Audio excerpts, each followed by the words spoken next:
Hi, I'm John Dignan, founder and senior engineer at AgTester. I couldn't be more proud than to be reporting that we're finally starting to ship our first 3 products in the AgTester product line. The tagline of the company pretty well tells what we're all about: solutions for the ag technology specialist. And I think if you think about that and couple that with the fact that I've been a technician, an electronic technician working in agriculture for over 40 years. So I've been the grunt guy that gets to lay on the floor of the vehicle looking under the dash for some mysterious connector and then trying to figure out how I'm going to get on it to make checks.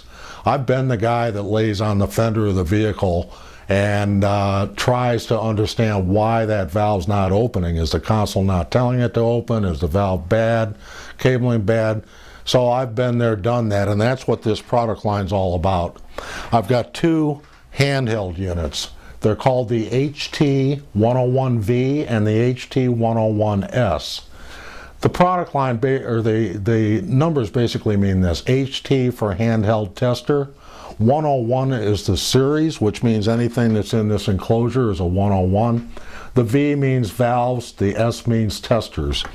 And my claim is that the HT101V will check any valve on any machine, and the HT101S will test any sensor on any machine. As you look at the units, keep in mind again, 40 years of being a technician. As this product was developed, I'm trying to address everything I've hated about meters. And that starts with the display. Super bright LED display that can be seen in full daylight or pitch black dark.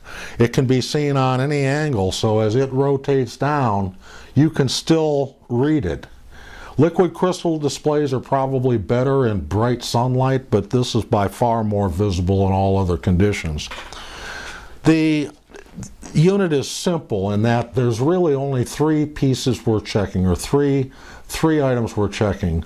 Volts, 0 to 20 volts DC. We're checking frequency, 0 to 1000 hertz, or cycles per second. And continuity, or ohms, 0 to 2000 ohms.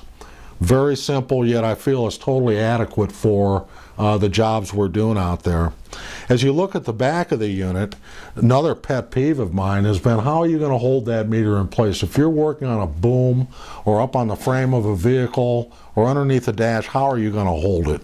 So I've got a ram mount tied to a 1.1/8" magnet. This magnet literally has 62 pounds of pulling ability, so a very, very high quality magnet. I've got a piece of steel bolted to the bench back here, so you get the idea. You put it in place, you can see it. It's easy to use. You can use it either as a standard meter with test leads, which are included in the original package, and so we're dialing the meter functions to either frequency, volts, or continuity. What I'm calling the connected point, we're either connecting to the test leads, which might be installed out here, and maybe we're using it just to check the battery voltage on this sealed lead acid battery, and 12.41 volts. It's pretty well charged up, ready to go. The meter itself is also automatically polarity sensitive, so it'll show you a reverse in polarity, or the leads are hooked up backwards. And additionally, we can use the meter with what I'm calling patch cables. And the patch cables are just out of your way, so that when you're making tests up underneath the dash, again, I've had the experience myself, when you're making these tests, you tend to get tangled up in the cables. So in this case, I'm connecting my meter to the lower part, which in this case, the HT101V, is dedicated to valve testing. If we were using the inline harnessing, we would be able to make measurements on all 4 wires associated with the valve. On the sensor tester, all 3 wires associated with the sensor tester. So we've got patch cables, test leads, The next position to dial to is coax. Now, I'll bet nobody's ever seen a coax connector on a voltmeter. Now, what are we using this thing for? Most GPS antennas made today are, they have amplifiers built into them. So these amplifiers require voltage to be, which is sent by the display, a Trimble, an AgTester, a Raven, whatever it is. So as we've tested equipment in my business over the years, I taught the guys, just disconnect the antenna and check for voltage there. There should be somewhere from 5 to 8 volts typically to operate the amplifier. So we can disconnect the coax up at the GPS antenna and just plug it into the top of the meter, and we're dialing to volts. And we've lost our connection. Okay, so we don't have a connection. Well, what happened there? Let's see. Ah, the connection wasn't plugged in at the display. So let me get that corrected, and we're able to see the voltage out here at the coax connector.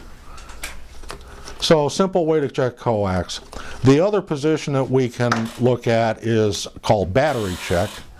And the unit has a 1 amp hour, 12 volt nickel cadmium battery built in. And we like to monitor the battery voltage, especially operating pulse width modulated valves with the HT101V. They're real power hogs and will tend to dissipate the battery rather quickly. Typically on a charge cycle, this is going to run about 10 to 11 hours of normal operation between charging cycles.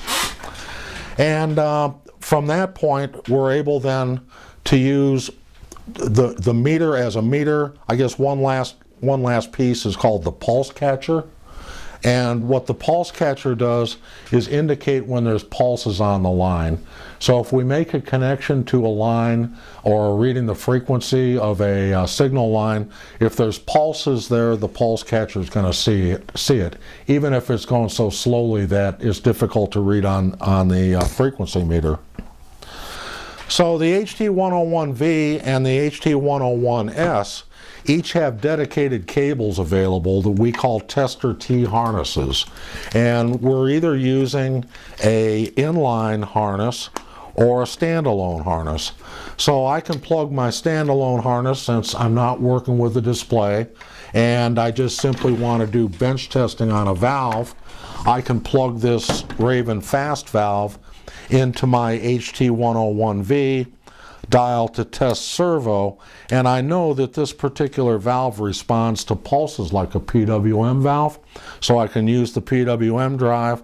I can hold the toggle switch and start increasing it, and you'll see I have full control over open and closing functions of the valve. So the lower section then again is used for total diagnostics, where the upper part is the meter on both pieces.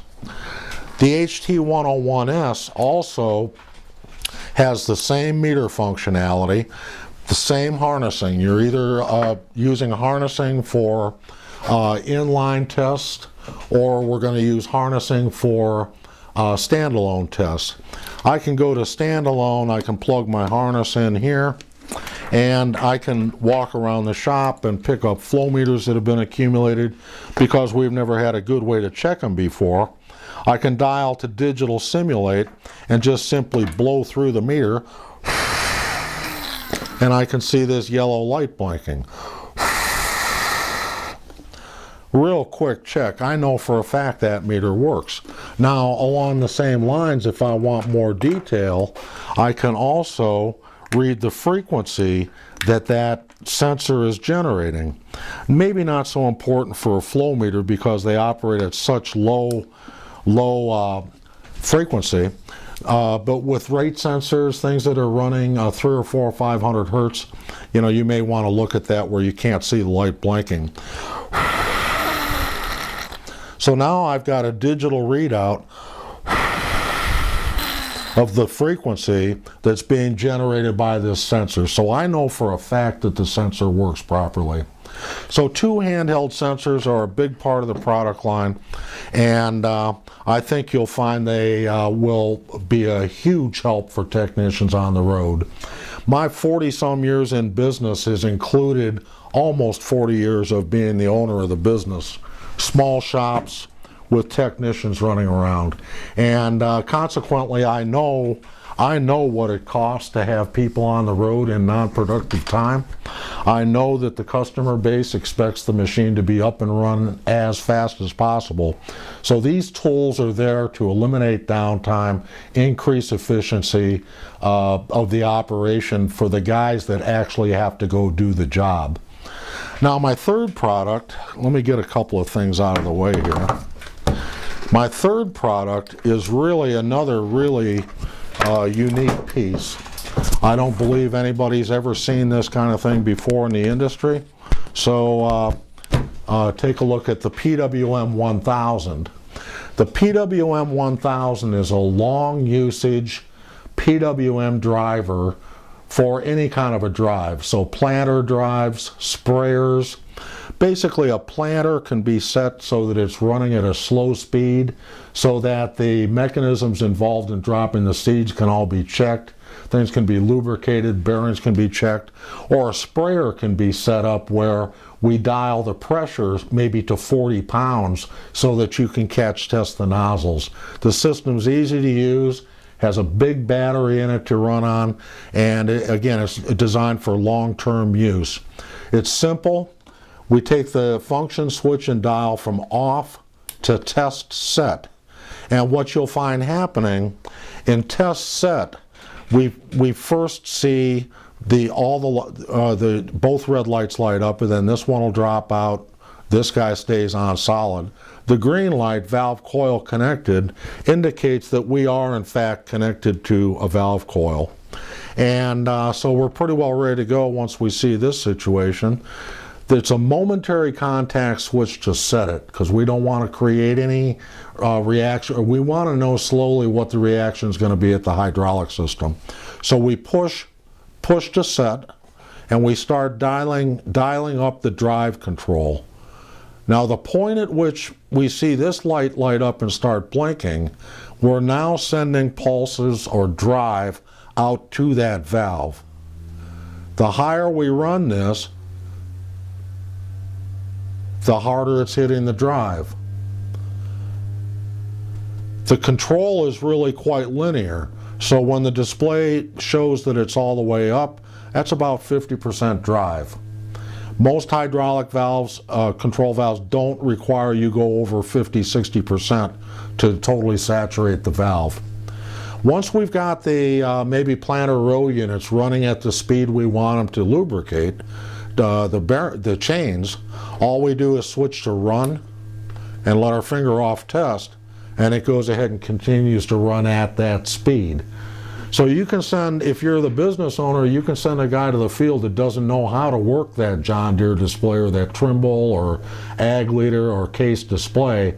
If his job is to set up the planter and verify the row units are right, send him out there with this, get hydraulic flow to it, set it where you want it and run it.